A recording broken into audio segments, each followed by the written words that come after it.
Let's see, I have a BS in biochemical engineering, master's in environmental engineering.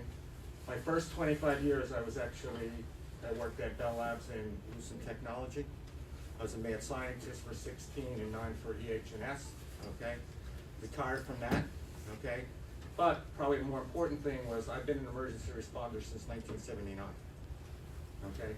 So I did fire, hazmat, first aid, you name it, I've done it, okay?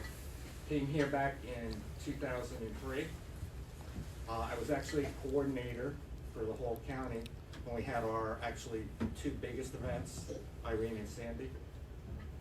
So then they consider me to be the black cloud, so they decided to drop me down a little bit, move somebody else in. We've been a little bit better, but we've had some terrible storms. So let's talk about what emergency management actually is, okay?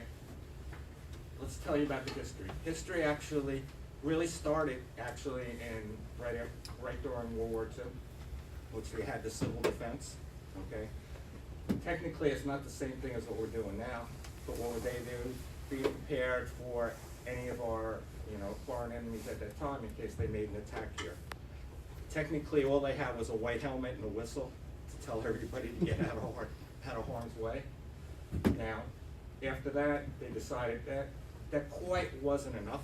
Okay, so what they ended up doing, starting to be able to respond to all kinds of disasters, and they actually did start FEMA, which is the Federal Emergency Management Administration. Okay, that was around for a while. Okay, unfortunately, we had a bunch of people fly planes into the World Trade Center, and they decided, well, we probably need something a little bit more intense.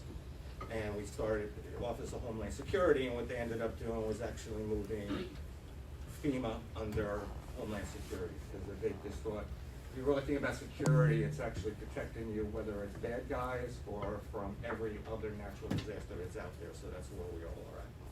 So what are the requirements? Okay, all 50 states need to have an emergency management coordinator, okay?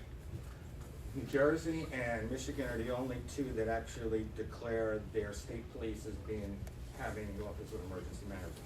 Well, the other ones have it in their health department or